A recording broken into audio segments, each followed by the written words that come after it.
Ladies and gentlemen, we'll move into the next session, which is a very interesting discussion, which is the SAARC panel on post-pandemic growth strategies accelerated by digital. Let me introduce you to the panelists and the moderator. Joining us on the panel is Mr. Shafquat Haider, who's the Chairman, Council for Communication and IT, SAARC CCI. He is the Ambassador for Bangladesh World Union of SMEs.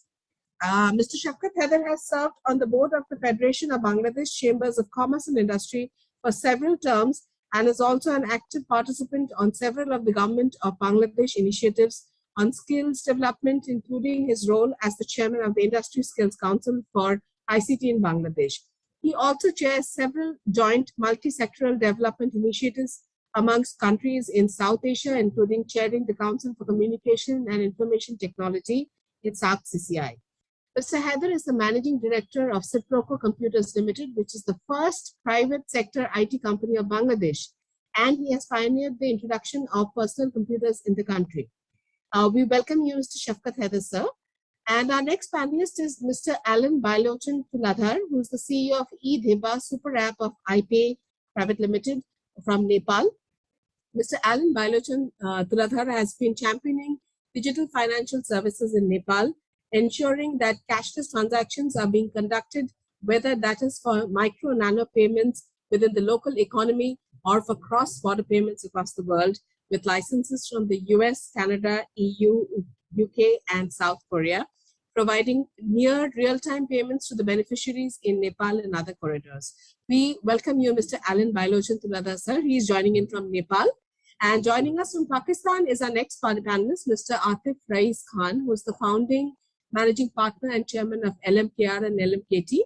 Mr. Khan is an experienced CEO, board member and entrepreneur with a diverse range of experience working with public and private sector organizations.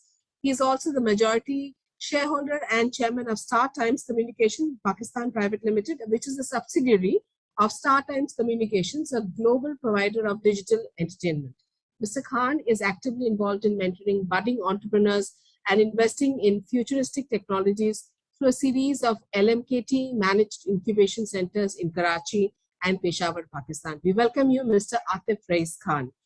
And our next panelist will be from Sri Lanka, who is Dr. Prasad Samarasinghe, who is the managing director of Lanka Bell, Vantage, and Bell Solutions Private Limited. Dr. Prasad Samarasinghe was recently elected as the chairman of the Federation of Information Technology Sri Lanka for the year 2021-22. Dr. Samarasinghe has a proven record of strategic leadership, direction, and planning for large organizations and is highly experienced in seizing opportunities, building operations, leading successful new business development initiatives and ventures. We welcome you, Dr. Samarasinghe, sir, from Sri Lanka.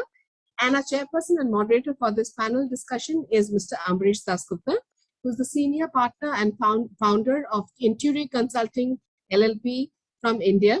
Mr. Amabarish Dasgupta is a management consultant with more than 30 years of experience. He has been a partner and the national leader of consulting of KPMG and was also a part of the global management consulting leadership team of KPMG. He was also a partner and the national leader of the consulting practice of PwC India. He was also a member of the India leadership team and also advisory leadership team of both PwC India and KPMG India. We warmly welcome you, Mr. Amabarish Dasgupta, sir.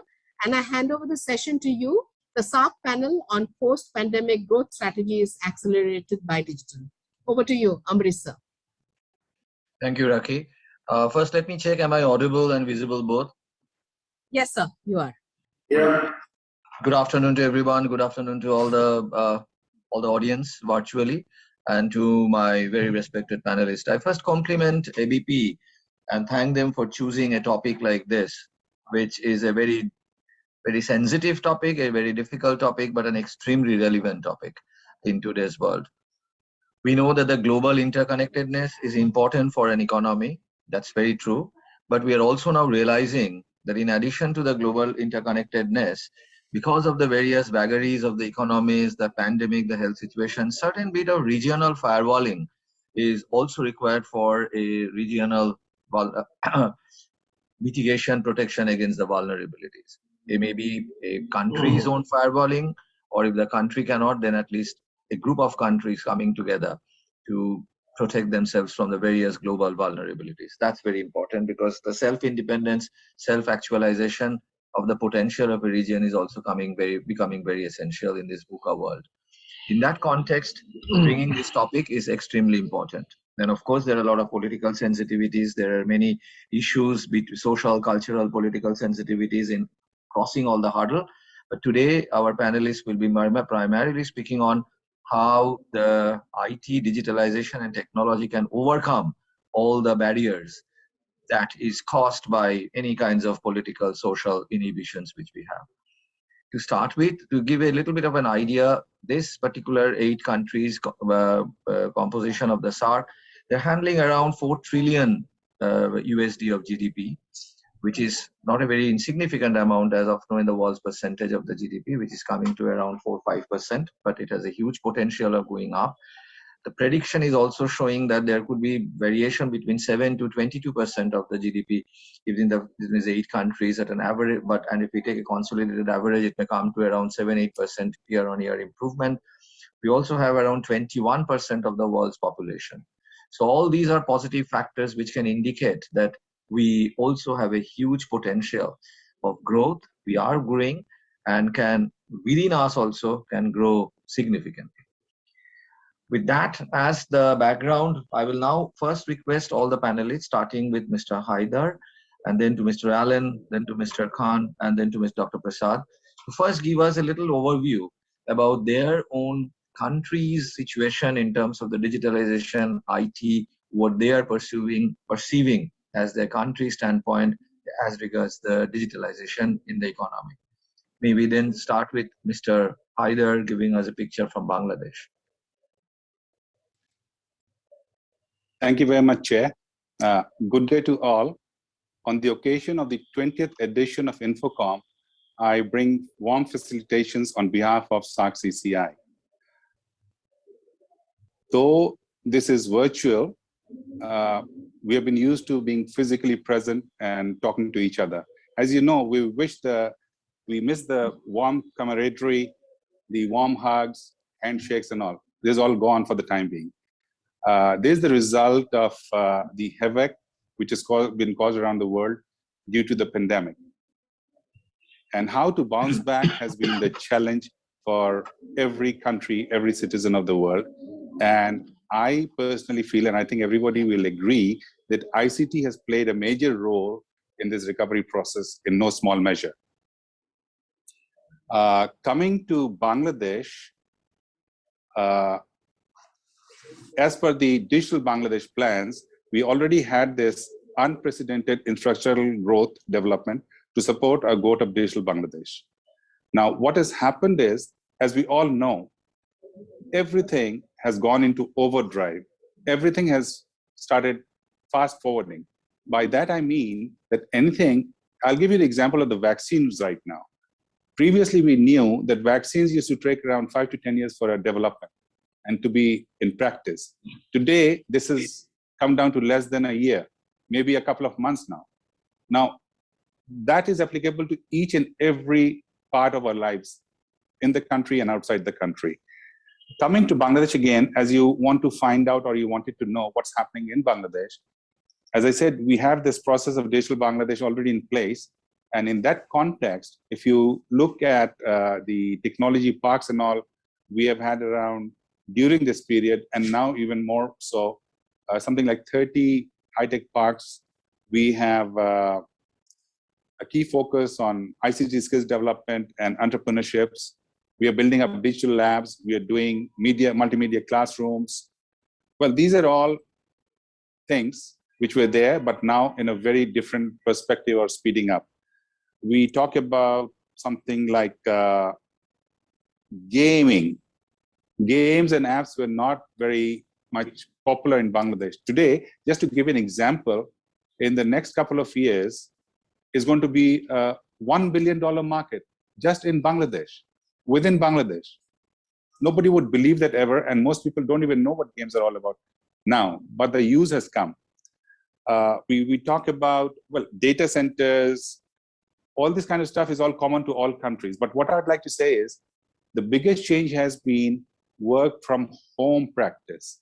Now, this is something which you can easily say work from home, but that's not the case. The case is to be able to follow regulations. Like, for example, the call centers or the contact centers in Bangladesh were allowed to work from a particular geographical location. We had to take special permission to be allowed to operate this equipment from homes.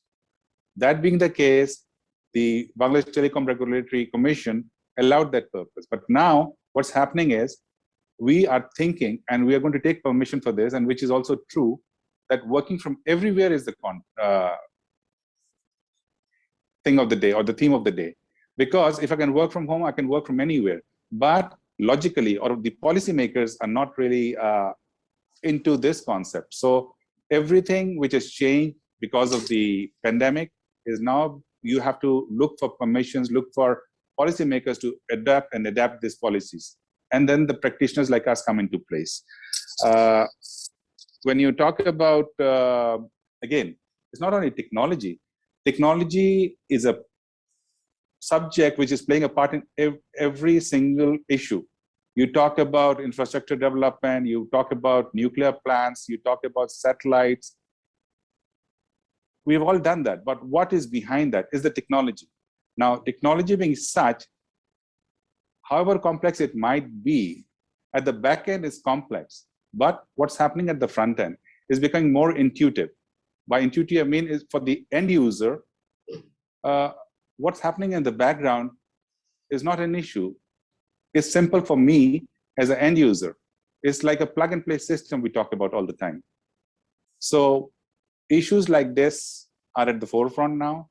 And when you talk about changes, we, for Bangladesh, I'll highlight a few things. Mobile financial services. We have a company called bKash. It's now, if I'm not wrong, the #1 company in the world for mobile financial services. What has happened is organizations like the Bill and Melinda Gates Foundation have taken equity into this. The A&T Group from China, which is the owner of WePay, they have taken equity into this. If you talk about freelancers, we have a population of more than 500,000 freelancers in Bangladesh, which is again, I think, #2 in the world, if I'm not wrong. So things like this are so rapidly changing that keeping track of this is also becoming a challenge. The health sector was very badly affected by the pandemic, very, very badly all over the world. And we, in this part of the region, I think we're found a little inadequate in our response to this. But as usual, technology has come in. You're building up contact tracing apps. You're building up collecting databases. The vaccination processes have been totally dependent on technology. So these are all the results of, again, the pandemic. And this will only grow from here, not go backwards. Life has changed, and we have to accept it as such. And in the end, I'd just like to say that Bangladesh, at this point in time, is, by a World Bank report, one of the 5 fastest growing economies in the world. Thank you very much. Yes, Mr. Haider, thank you. And we will come back to you also on some certain clauses of the SAFTA agreement soon to discuss that. But before that, let's move to Mr. Allen to hear what's happening in Nepal in digitalization. Mr. Allen. Thank you, Dasgupta. And speaking after Shafquat Bhai is always a big challenge with his world of knowledge, with his wisdom, and being able to also fit into his big shoes and speak after him. And it's a big honor. I've been really impressed with the way that ABP has been doing the event, having attended 2 of the events in Kolkata, and now the second one virtually. And the more you experience, the more you start to understand the diversity that we have within our region. The SAARC region is rich in terms of culture, rich in terms of heritage, rich in terms of languages.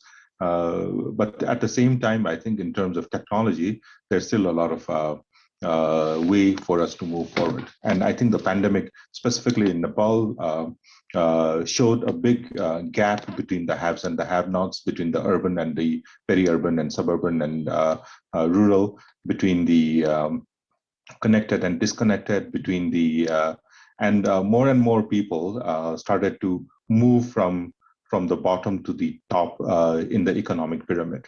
And that's been big encouragement, and the distribution of wealth instead of being amassed to a few percentage at the top of the economic pyramid started to happen right across the mass. I think something that I'm sure across the region that has happened was access of digital tools for children, specifically in terms of getting their education, the continuity of education happening. And more parents were buying phones for the children, buying if they could not afford laptops, if they could afford it. And I'm not talking about the well-to-do or the city-bred. I'm talking about the rural students studying in government schools, students studying in Nepali language schools, still ensuring the long lockdown periods that we had, that the education needs to continue on, and we need to ensure that that the next generation is equally empowered with skills, knowledge. We've also seen, as across the region, I'm sure, more and more micro-learning happening, where if someone wanted to cook, they'll go to YouTube and learn how to make jalebis or what have you. And similarly, not only on technical skills, but also in life skills, all of these micro-learning happening more. Personally, I think something that it's inevitable, but we all learned that that life is inevitable. Life is short, and we cannot foresee what the future holds for each one of us, having lost very close family members due to COVID and things like that. But I think that's, but more or less, I think we all learned to what our mythology had taught us from Ramayana. We also learned how to distinguish the truth from the fake news on the internet, and we saw a lot of fake news during the pandemic coming through. And I think the adjustment for each one of us to see, is this the truth or is this fake? A big spun off for the digital economy started to happen. More and more people went online to order foods, to order daily necessities, and even more expensive goods, not only the smaller grocery items, but even more expensive big ticket items were going online. And post-pandemic now, as we enter what I think the last INFOCOM called the new normal, I think as we start beginning to be normal within the new normal, we're beginning to rely more onto the same habit of buying more in digital patterns. I think our adoption of digital lifestyle, our consumption of news, we don't watch, I think, television or read newspapers anymore. It's all coming from social media and being shared from our friends and family, and we tend to believe that more than from other. So the newer trends of watching TikTok for entertainment, watching teleserials and movies on YouTube and Netflix and other online channels, I think made a big shift over the pandemic.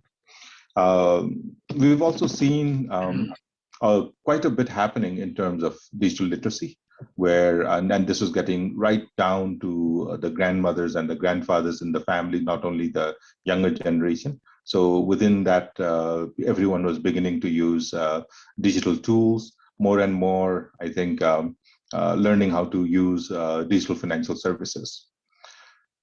World Bank tells us that there are 272 million people who are migrants in the world. Nearly 3.5% of the world are migrants, and there is about $930 billion of remittances that flows across to people who've gone to become migrants, to send it to their friends and family back home.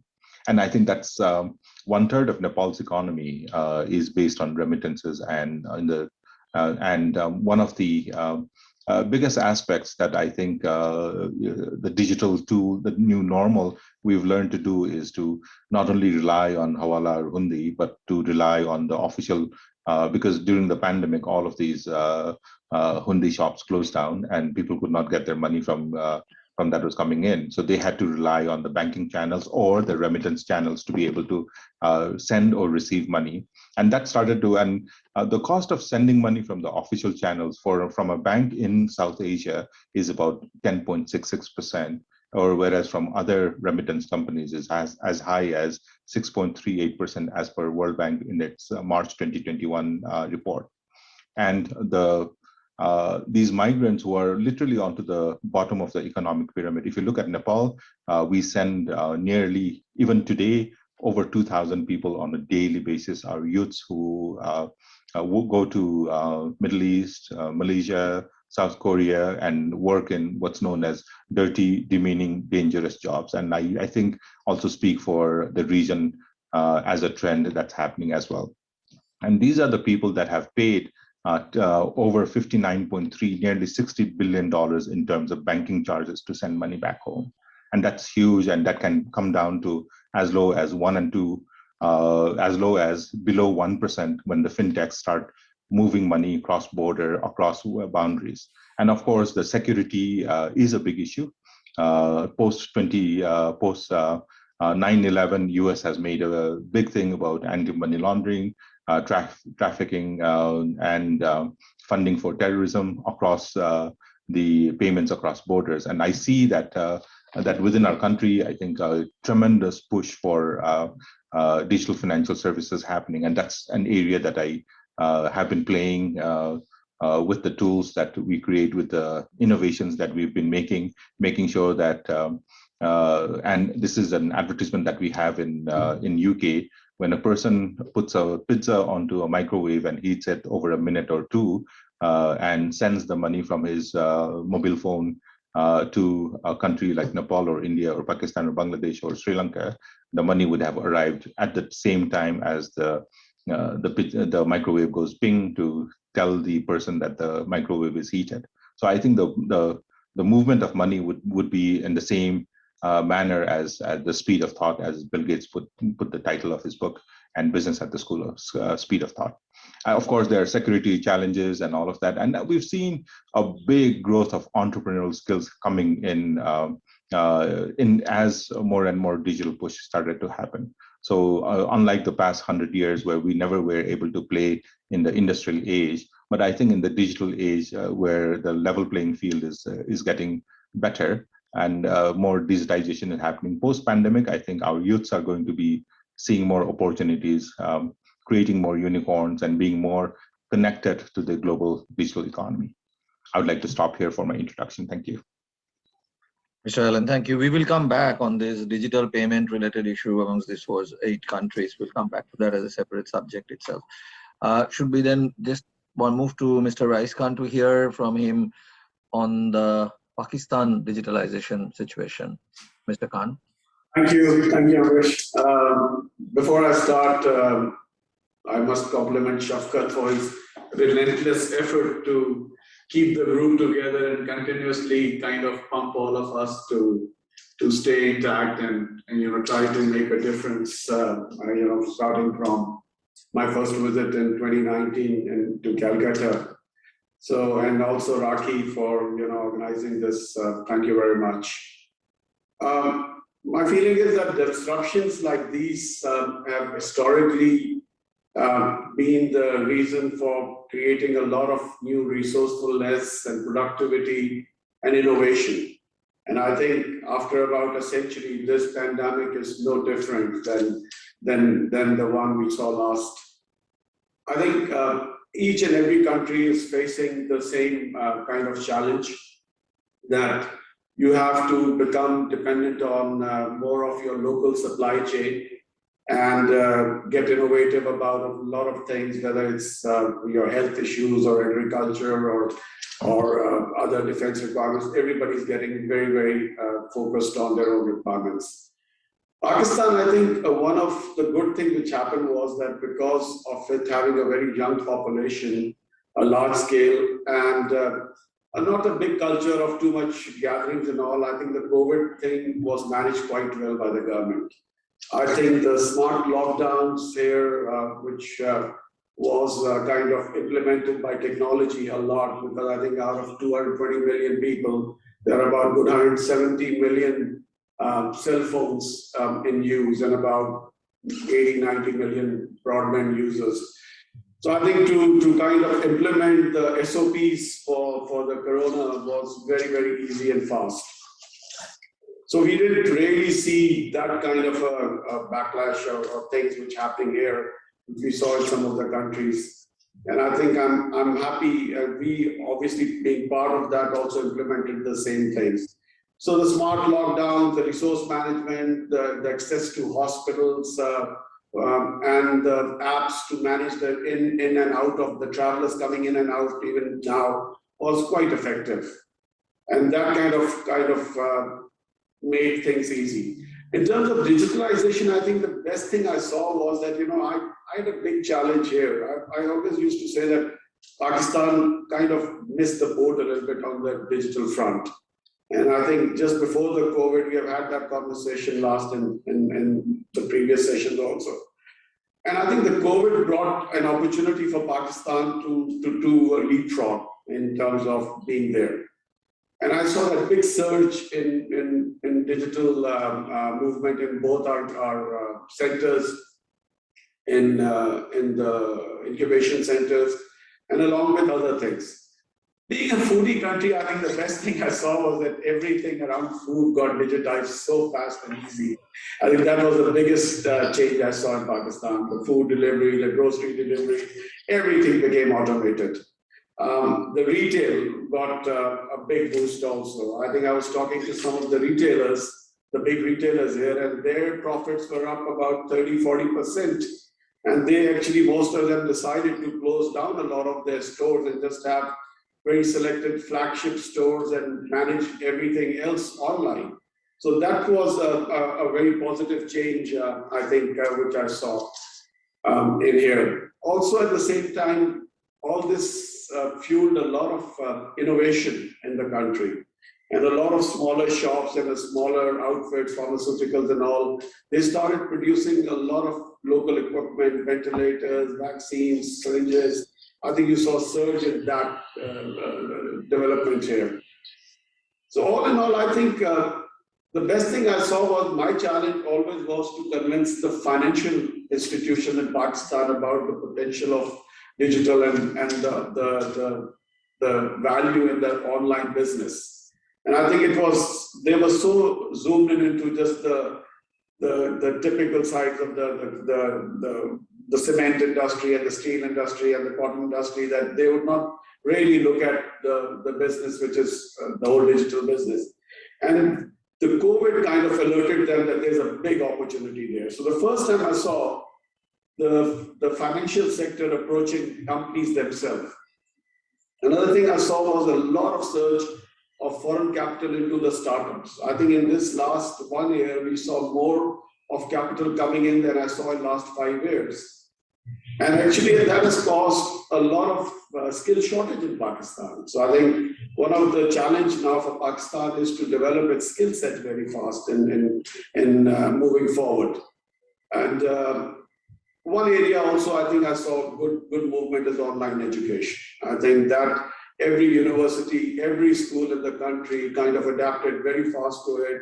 And the situation in the whole country was quite nice to see that whether it's primary schools, secondary schools and universities, all of them became online very fast. And I think that is very important because we have a very sizable lot which is uneducated to kind of bring them up to par into the coming world. So I think all in all, I think COVID has done, if I would say, well for Pakistan in terms of managing its resources and managing and getting digital very fast and coming, I think, closer to the rest of the world. Thank you. Thank you. That was quite interesting. And so let's move to Dr. Prasad for Sri Lanka, which I think of all these 8 nations has the highest, as of now, the GDP per capita. So how are you handling your economy through the digitalization? Let's hear from Sri Lanka. Yeah, thank you, Chairman. First of all, thank you for INFOCOM organizers for inviting me. And being a telco leader, I'll start with the connectivity. In the country, we have 5 operators.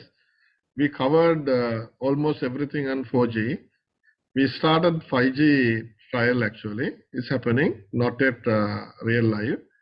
But after the pandemic, the good thing happened in Sri Lanka, all the education sites through the government including schools and the university, all the operators has given a free data packages, which is completely free for school student to study from the government's portal, and the university student to study from the university portal.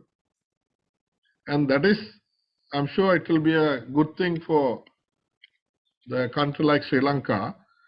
And the other thing about the digital economy is compared to other countries, we are very low. The exact figure is 3.47 billion US dollars, 4.37% of GDP. I think the huge potential from digital economy side to move. I'm sure before the pandemic, because we've been at telcos, system integrators, when we try to apply even the video conferencing within the country, being an island, even though we have seen a lot of things happening in India at that time, even we couldn't replicate in Sri Lanka. Nobody wants to talk through the video conferencing because of the very limited distance they can travel and meet. But the pandemic has given a good chance for us to do that. On top of that, like other countries, work from home, work from anywhere, everything applied actually. The current setup, even the after pandemic, even the before, we have a ICTA, is a government roadmap for digitization, which they have a super plan, super blueprint, which we have seen is happening very well. So like others mentioned, we have a startups like 600 plus, but unfortunately, just before our session, I listened to the last one. They're talking about the unicorn happen in India. But Sri Lanka unicorn, we are expecting at least one to happen, which will change entire Sri Lankan lives. But so far, we are promoting a lot of startups, giving a lot of potential to start up and do it. And the Bangladesh talk about the industrial parks. The Sri Lanka started the very small industrial park almost 10 years ago.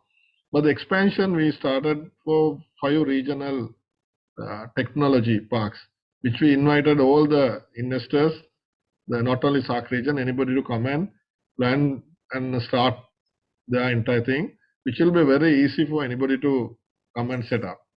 We have already started 2 not yet open.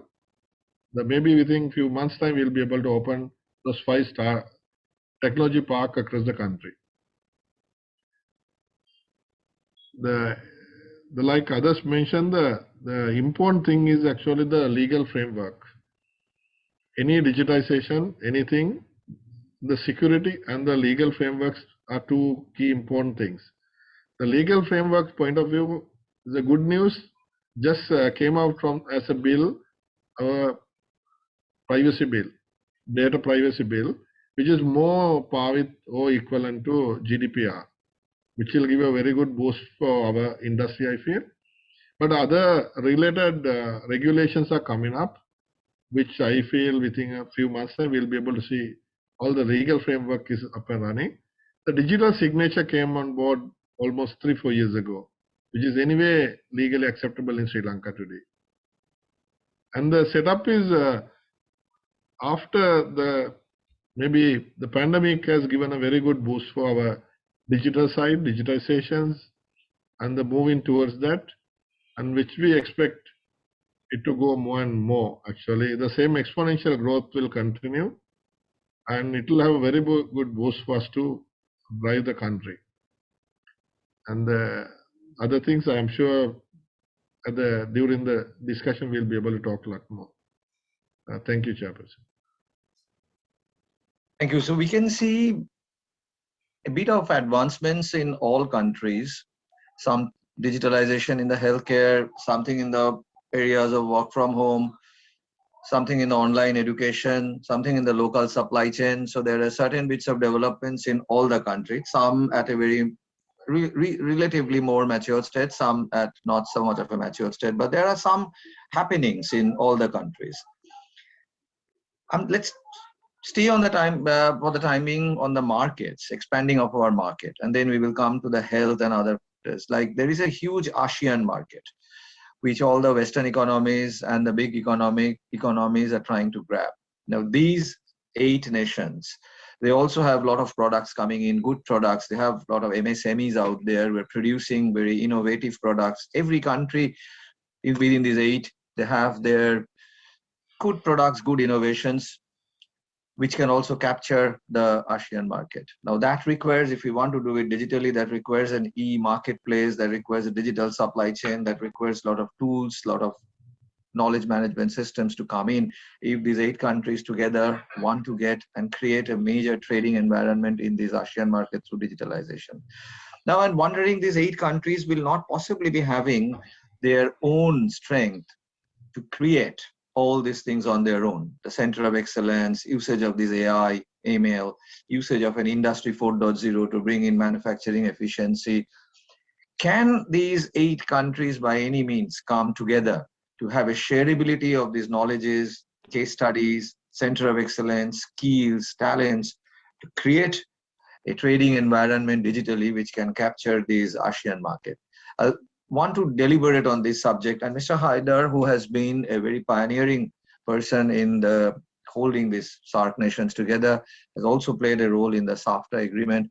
I know when SAFTA was signed up, these things possibly were not in place at that point in time.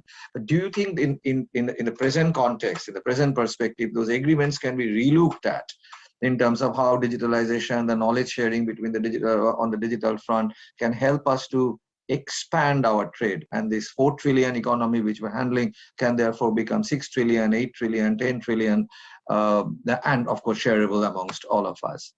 So let's start with Mr. Haider, and then we'll hear your views on whether this is plausible, feasible, a good idea, and if it is, then how can we do that? Thank you. My one-word answer would be yes to all your thoughts and suggestions. The thing we must realize is that we are all part of the SAARC nations, but the bureaucracy of the SAARC nations are unfortunately not as quick-footed as the private sector. Now that we are here talking today is all on the private sector platform. What I'd like to say is that keeping this, not with due respect to our government, individual governments, SAFTA related to trade. Trade means is the practitioners, which is the private sector, which is going to carry out the trade. Is the government, which is going to enable us or facilitate us with the policies. That being the case, and technology being the buzzword of today, what we could all do is, in principle, as the majority of us are sitting here on this particular session, we all, I would like to speak on behalf of everyone, we would be more than willing and able to put these things into action and see from there where it goes. That's my short answer to your question. Okay. Yeah, that would be good if there is, I mean, if you, as you were saying, and I'm really glad that you were saying you will take the lead in also seeing that what changes can be brought to the agreement and how we can really make it a much more knowledge sharing 8 nations amongst us, knowledge sharing, tool sharing, skill sharing nations amongst us. By the way, sir, if you give me 1 second to say something, I happen to be on the board of advisors of the Digital Trade Network, which is operated from Geneva. Okay, we talk about data privacy, we talk about borderless transactions and all that. This all comes under this data issue, the privacy of data, the ownership of data. So whether we like it or not, we have to set the ball rolling and follow, as my Sri Lankan friend said, the GDPR way of doing things. We can have different ideas on that, but in principle, that's the policy to adopt. Thank you. I do feel that firstly, the building up of the trust among these 8 nations will be extremely essential, because technology definitely can follow, but building up of the trust. And related to this, staying on this question, the other subject that comes up, which you rightly mentioned, is the security and the privacy issue. That how the confidentiality, security, the privacy, the infringement into the data, the breaching of all these things can be handled appropriately technically. So Mr. Allen, who has been in this, I mean, though in context of the digital payment, but digital payments also opens up the vast world of the security issue and the cyber policies of these 8 countries. And how do you feel, I mean, in terms of the cyber policy, the security, these 8 nations will be reacting to coming to such a platform? I think if we are to look at intra-region trade, I think the payment within the region is quite challenging. Specifically, as a country and sharing borders with quite a few countries, we are landlocked, and that makes trading even more difficult. So whenever one looks in Nepal in terms of the ways of trade, the cost of transit and the cost of transportation for us is always a major cost. And specifically when we're looking at bringing in fuel, when we're looking at bringing in other necessary commodities on our day-to-day life, it becomes quite challenging. And we don't have our own production of fuel or a repository of fuel and things like that. But moving on, I think if you're looking at a regional cooperation, there's we feel that as a country, we can always be the link between some of the neighbors that do not share the same school of thought for moving ahead. And many times there's friction in the region because of the relationships between different politicians or different policies within the region. And to bring the trust factor in, I think that's very important. That legacy of nearly 35, 40, 50 years of hatred among our in the region has literally made a stop to the way that I think a lot of cooperation, a lot of trade, and a lot of commerce, a lot of collaboration that could have streamlined could be much faster. And ASEAN that you talked about has moved forward because they've been able to keep away the differences and really focus with the trade part within the region and being a single block to be able to negotiate terms, whether that's on privacy issues, whether that's on special tariffs, whether that's on better negotiations with other bigger nations who have a higher capacity to buy or to negotiate.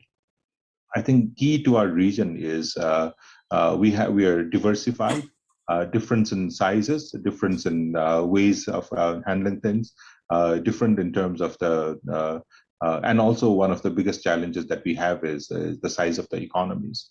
And with these differences, we need to look at commonalities to see how can we make sure that there's better trade happening. And critical to all trade is always the payments infrastructure. Today, it's so much easy to send money from, let's say, from US to Nepal than to send money from India to Nepal, where over 200,000 Nepalese work in India. And similarly, the same number of Indians work in Nepal.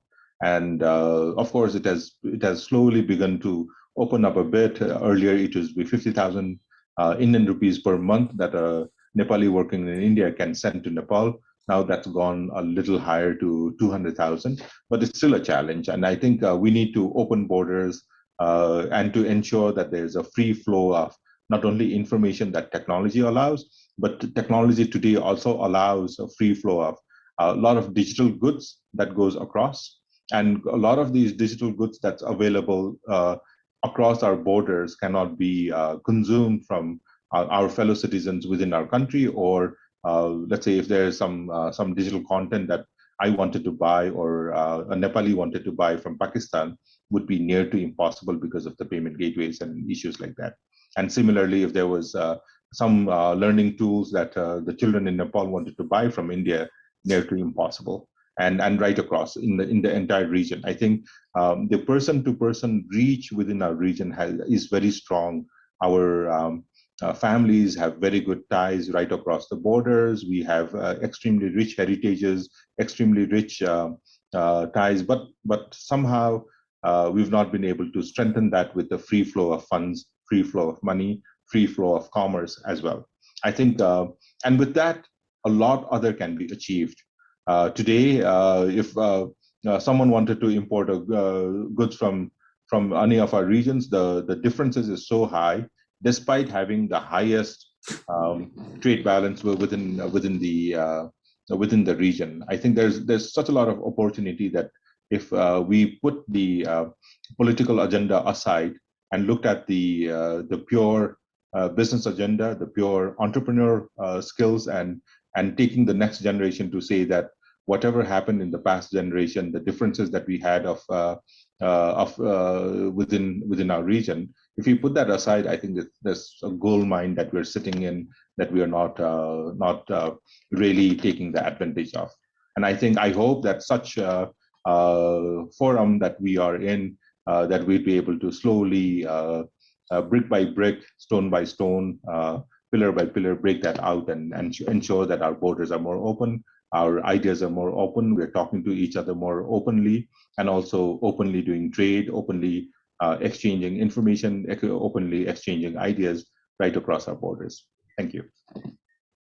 Yeah, so whereas we have the SAFTA, but there are other bilateral trade agreements also between the countries. There are various kinds of FTA, PTAs which are also running. I think all these agreements, as request going to Mr. Haider, is that we all really need to review these agreements also and see that how the security, the digital payments, the shareability of the digital skills, knowledge, that also now should be factoring into these bilateral or the multilateral trade agreements which we are now talking of to enhance the trade. Now, I'm glad that both of you say that it is possible. Only the willingness has to be there. Let me move to Mr. Khan also on this subject. If Mr. Khan, what is your view on this? I mean, can these 8 nations come together to build a huge trading and marketplace, not just in the ASEAN market, but maybe even beyond that? Definitely. I think the politicians needs to hand over the baton to the business people now.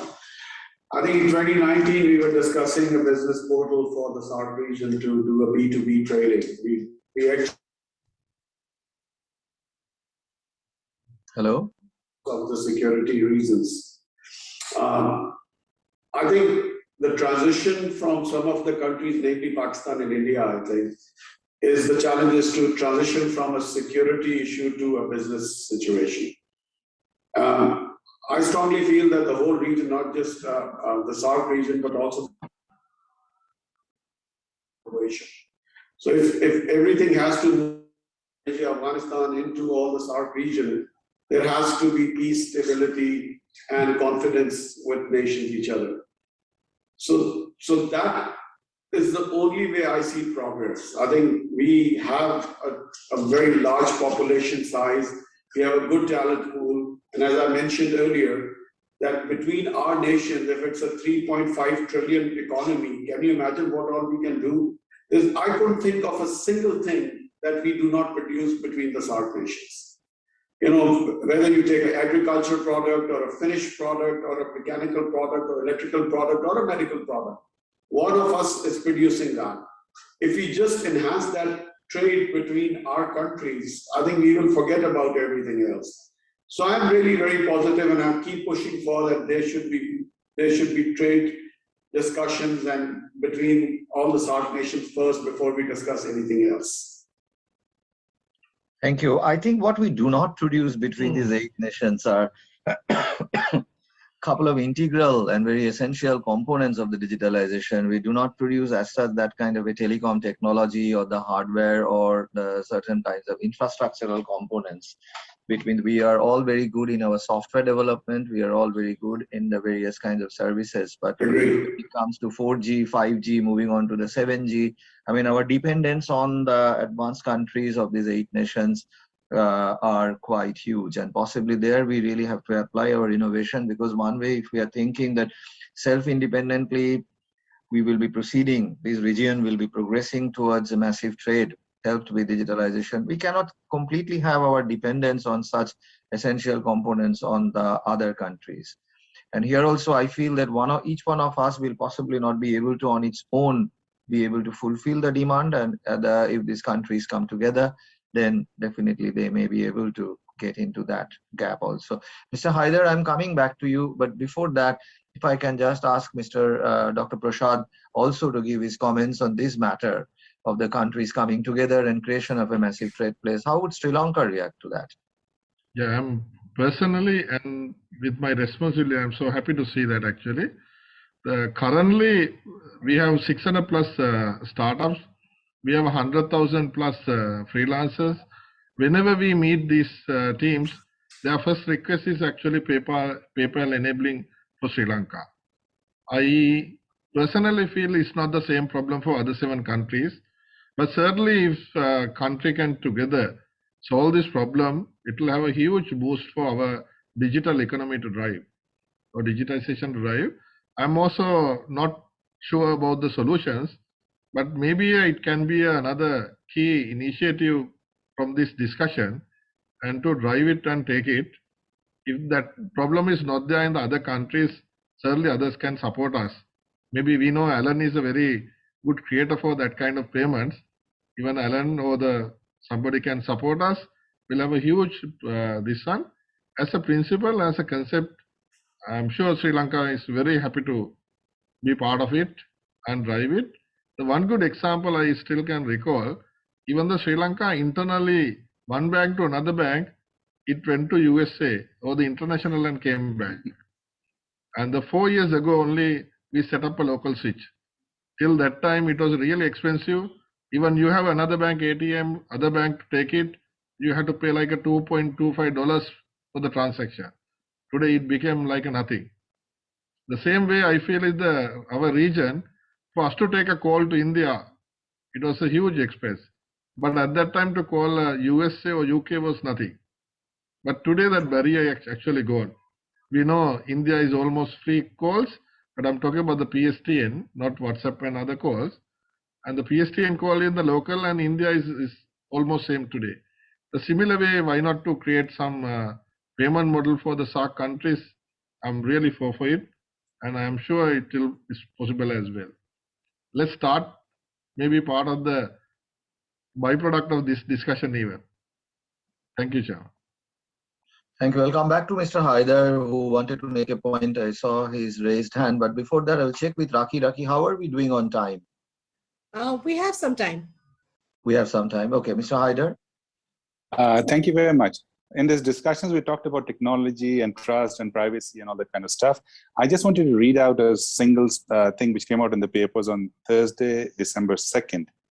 India's Tata Steel has executed a blockchain-enabled paperless export order with a major steel-based company in Bangladesh, making this the first such deal executed between an Indian company and a counterparty in Bangladesh. Now, they have used blockchain, okay? So what is blockchain? It reduces all these issues at the moment of privacy, security, and all kind of stuff. So what I'm trying to say is there are technologies coming up which could maybe enable us to think differently from what we did in the past. Thank you. Yeah, so that brings me to the next point where if you consider it blockchain, consider it AI, consider it machine language, consider it AR, VR, the augmented reality, the virtual reality, all the components that we are hearing which plays a big role in the digital technology. How would these 8 nations come together to build that appropriate skill? Because even today, I mean, to a large extent, I mean, there are different levels of advancement and maturity within these 8 nations. I mean, about their awareness on how to do a development in AI or ML or AR or VR or Industry 4.0, cognitive science and all that. There is a big amount of dependence also as far as the innovation goes on the leading institutes which are primarily based in the Western countries. I mean, people from our countries are moving towards those colleges and universities, getting very innovative, getting their education, staying there or working there. How do we really create skills within these 8 countries? So that if Nepal is focusing on certain things, if Nepal is doing very well, if Mr. Allen's company is focusing on digital payment, if they are building up COEs for digital payment, we all can actually use that.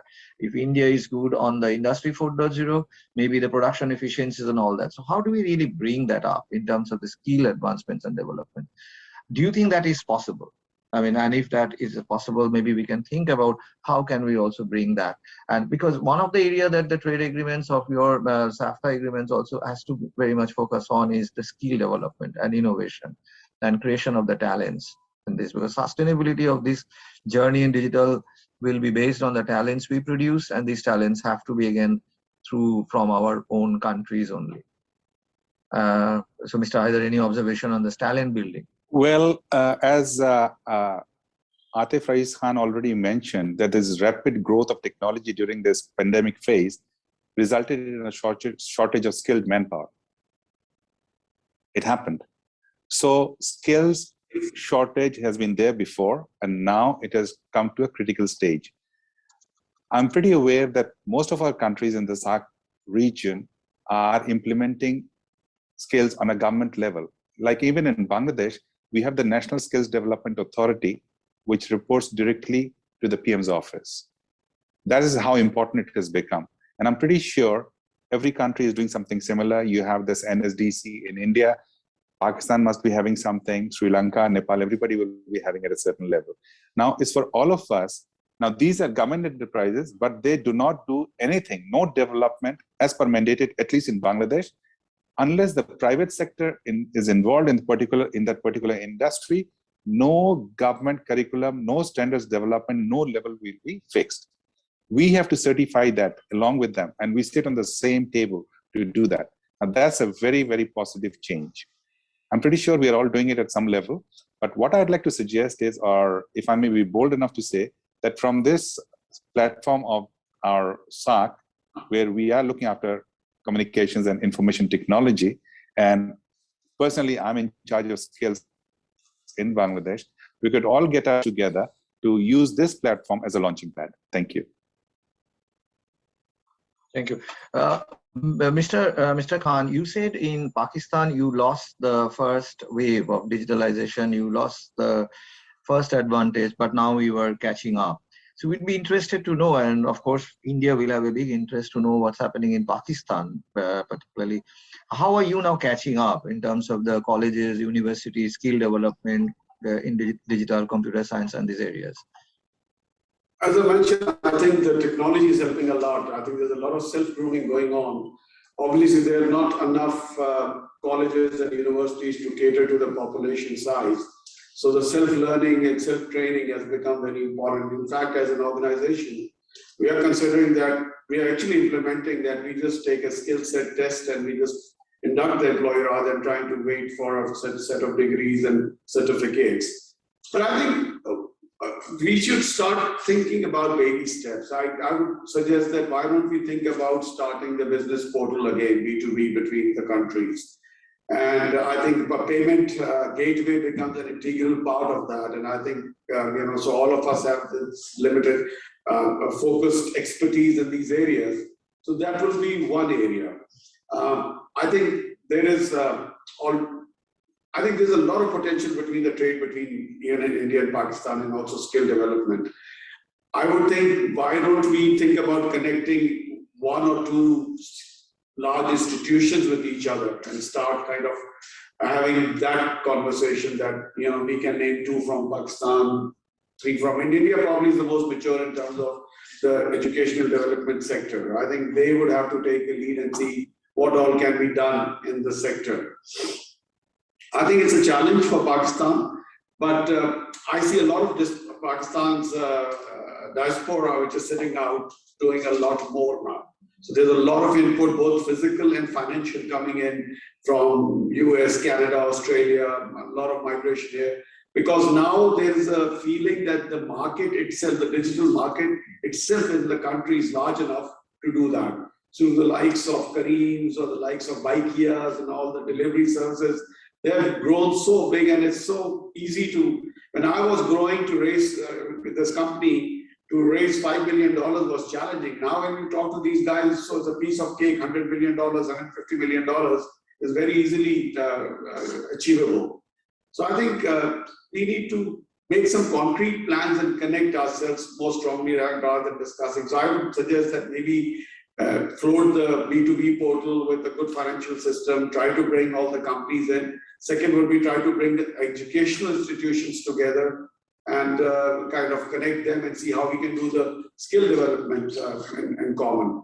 We as a company obviously have a lot of expertise in oil and gas exploration production software. We're one of the 5 companies in the world doing that, and we can impart that knowledge. So unfortunate that I got several orders from India and I couldn't go because of the political situation. I mean, ONGC asked us several times to impart trainings, to do a few things, to do installations.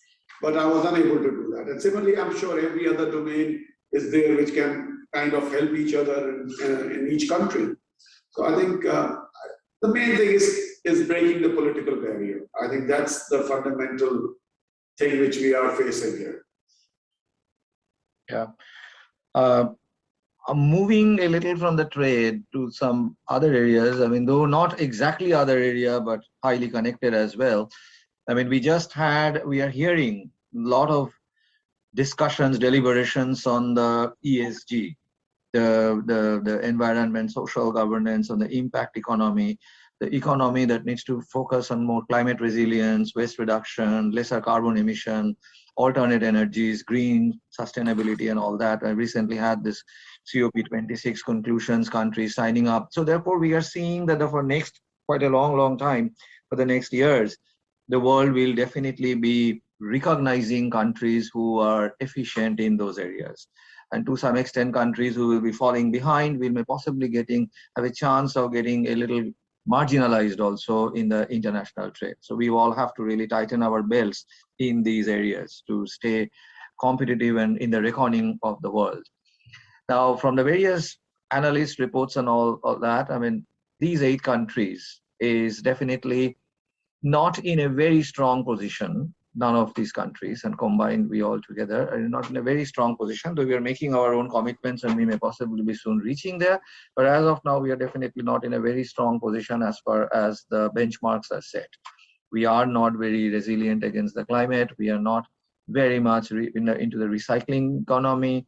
We are very much not dependent on the alternate energies. Our waste productions and waste recycling also is not of the highest order. But I think these countries also can come together in the technology adoption of such things, because technology will also play a very big role in automating these things, in automating these things, in automating the concepts out here, and implementing this. Without technology, it will not be possible. We also have to ensure that in our journey for the digitalization, where we are actually unleashing a lot of instruments and components, we should not also be possibly polluting the whole world furthermore. Rather, our initiatives will be more to reduce it. Now, this also should be a thought given in our agreements, and how do we really make our key policies compatible to the COP26 requirements while we advance on the trading front. May I then ask Dr. Prasad to make your comments on that? How are you feeling? How is Sri Lanka doing on that areas, and how do you think that we all can make it together? Before that, can I just explain about the capacity building? Yes. The Sri Lanka, actually the real requirement today is somewhere like 250,000 ICT level. But our actual availability is 150,000. There's a gap of 100,000 ICT skills gap. Annually, the current forecast is somewhere like 20,000. But what we have is only 8,000. That's a 12,000 every year gap will increase. And in that sense, like you mentioned earlier, the sharing knowledge and sharing resources will be able to solve a lot of problems the individual is having. But because of that, the growth is affecting. But even the building is, even whatever we have a plan, but I think the requirement which is going more aggressively than the feeling. In that sense, the gaps is increasing a lot. Surely, regionally, if we work together, we should be able to find some sort of resource. Or maybe the sharing, the university levels, even our current Sri Lankan situation is any foreign university can come and set up their branches even in Sri Lanka. Surely the India has a lot of reputed universities can come up and do it. Certainly we call local A level. Local A level is 120,000, but only 20,000 can go to university because of the availability issue. There's a gap on that, and finding maybe a financial situation also has a map. But there should be something like the different models, like other countries. There has to have some sort of loan machine and doing that. And there are a lot more problems which we are facing. If we work together as a SAARC, I'm sure we'll be able to solve those. Thank you. Raki, are we okay? Good, doing good on time? Yes, sir. We are fine. Okay, well, fine. How much time do we have? Depending on that, I will go to my next question. We have about, you can see the timer, sir. It's around 10 minutes. No, somehow I It's can't on see the the screen. time. 10 minutes, okay. Not Yeah. on my screen though, 10 minutes. Okay. Mr. Allen, Yes, any sir. comments on the skill side, on the other matters like the COP26 related thing? How can we 8 countries come together in making us compatible to the COP26 requirements? Yeah, I think for specifically on reskilling our workforces. Today, I think it's easier because of the technologies that we have and the acceptance of technologies for getting skills, using digital skills to ensure that we get the other kinds of skills that's necessary. And I think that's a huge possibility and that we have it in the world today. Within our region, there's such a lot of knowledge, creation of knowledge within the region, and if we're able to share that, the source of knowledge does not necessarily have to be the US or Europe or other countries where that has been traditionally the way that specifically engineering and technological knowledges has been coming. Today, the wealth of knowledge is within the country. If you look at most of the tech companies, the leadership is in the hands of the people within the region itself. So the people that we have taught and we have educated in the past have gone to the world and led world-leading companies because of the education that they have received in this part of the world. So that education methodology, that education system already seems to be working, and the strong strength that we have in the region is already there. And as Dr. Samarasinghe mentioned, that I think a lot of Indian universities to be able to provide the skill sets required. And I think the best part today is we don't need to go through a 3-4 year university degree. There's a lot of micro learning skill sets for skilling people for the gig economy to be able to provide our workforces to the rest of the world. And I think that's what our region is strong in. And our region is known in the rest of the world because of the workforces that we provide. And I think more and more digital workforces, and India has shown the way for this, the digital workforces for the world is coming from this region. And I think we can work on the strengths that we have and build on it and add on to the value chain and take it on to a higher level. On the circular economy part, I think if you look at this region, we are pretty much green and pretty much still not creating the world's pollution. That's coming from the industrial north, and we in the south have been kind of the brunt of the way that the north has been working. And I think there's also a lot of opportunities for us to show the world about how the ecosystem could coexist equally, whether that's the ways of the way that our cultures have been working in the past, and how we've ensured the circular economy to be working. We minimize our waste in every possible manner in our lifestyles in our countries. And I think that's something that if we made it mainstream and made stories of that and amplified that, I think we have a very good story to tell the rest of the world from this region. Thank you.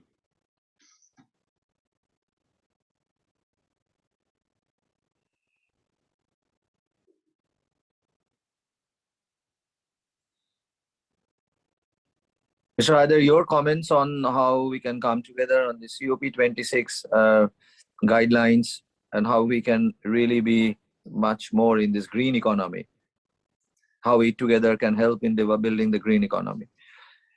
Well, just like any other subject we have discussed today, I think again, this region will have to put their heads together and find areas of commonality and areas in which a particular region has maybe better knowledge on the process. So the whole issue is we have to do this sharing process very, very strongly. Because as we discussed, when we go to maybe a place like COP26 or wherever, we are going and talking on behalf of, let's say, environment or any other subject over there. But amongst us as a region, this discussion has not happened at that level. So we have to pick up these subjects within the region. We have to do this sharing of knowledge within the region. We have to talk about implementations and equality within the region. We have to talk about balancing within the region. In short, that's what I'd like to say. Yeah. Thank you. Thank you. With all these 8 countries, all these 8 nations, can say are quite dependent and quite strong in the MSME, in the micro, small and medium enterprises. Bangladesh is, I know, India very much is, and particularly within India, the state that I come from, where the INFOCOM is happening, Bengal, Kolkata is very, very strong in MSME. And we produce multiple things from these MSMEs. We have various clusters, 8, 9, 10, 12 clusters being formed to incubate these MSMEs. We also inject a lot of automations in these clusters. And similarly, Sri Lanka also will be very dependent on MSME, so is Pakistan. Now, I think there will be, if we cannot start with everything, these MSMEs can very much come together. We can actually create a digital platform for the MSMEs also. How the entrepreneurship can be created, how incubation can be done, how the MSMEs can be exposed to the export world of the Asian market. And someone of you was talking about the private equities coming into these regions, investments happening. And if we really can create a much bigger consortium of the MSMEs together, do we think that the international investments will be flowing more into such a larger consortium of MSMEs than to the individual MSMEs, which may not be of that attraction to a large PE? Like if we can create an MSME exchange, if we can create 7, 8, like you are very strong, Mr. Haider, in the ready-made garments, in the RMG. There are many MSMEs working in that RMG. Like if a consortium of the RMGs can be created, where there is a sure market for them in these other 7 countries where they will be trading, I mean, possibly that will also give a much bigger attraction to a large investor to come in and invest in this. So therefore, coming to the investment world, such coming together, such collaboration may be an attractive thing for the investment world also. The PE, the VC, the HNIs, the bankers, the other kinds of instruments for investment may also therefore possibly be more attracted to come to these places. MSME could be the one such starting point. Let me just first ask Mr. Allen if he has any points to make on this, on the digital investments, on the investments coming, and if we such form a consortium, whether investments will be more easy to come to these regions. I think I kind of disagree that the MSMEs investments are very small, micro in size, and that's why they're MSMEs. And the larger investors might not want to invest onto consortia of such, and that also when it's on a region, it has much more higher risks. So then we are kind of taking an enterprise model and putting that kind of ready-made legacy model onto the newer, innovative, forward-thinking MSMEs and saying that, hey, here's an investment model that used to work in the past for the enterprises, and I'm now trying to push that down onto the MSMEs. I think there has to be a lot more newer ways of doing that. And I think the way to do that might be more of the crowdfunding for the MSMEs rather than the enterprise funding of venture or the larger investment methods that has worked in the past. And I think more and more of the digital individual nano micro investments coming in for the MSME in a crowdfunding manner has worked. And I see great opportunities in that method for the region to happen. Like someone in Sri Lanka might like the idea of someone in Pakistan to say, hey, here's my $10 in the investment that you have. And they might be purely looking at it from an angel investment, never expecting a return back. If it comes back, it's even better. And getting these nano investments and crowdsourcing and making that pot really, really big, and to be able to make that available across the region. South Korea has, I know for a fact, an entrepreneur that has been able to get such a fund from all of its diaspora of Koreans living overseas, and being able to fund really small micro nano things. I see Raki saying, I need to stop speaking. I'll stop right there. Mr. Khan, I'll be interested to know about Pakistan on this MSME. What's your investment? I think we did a big exercise run out of in trying time to highlight and put a data together about all the SMEs and then and trying to do this B2B portal. So I think a lot of work was done 3 years back, and I think it's a great opportunity to start at that platform. My suggestion really would be, some work has already been done, is to, I think things have changed in the last 2 years a lot in terms of COVID, and the enterprises will play a big role, as I think there'll be a lot of local dependence on supply chain. So I think let's put the portal back on the front burner and try to get that going. I'm absolutely with you on that, Atif. Yep. Thank you. Thank you. So now I can understand from the furious waving of Raki that we now need to come to a close. So let me just conclude some of the takeaways from this extremely useful and interesting session. It's from the 4 speakers.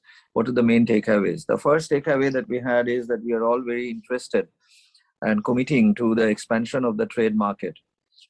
Firstly, we also discussed that we have to be self-independent. Self-actualization of this region is very critical. So therefore, within this region, the intra-region trading has to be improved, as well as this region as a consortium can take their trade strength to the other parts of the world, maybe to start with the ASEAN. And that all requires the digitalization.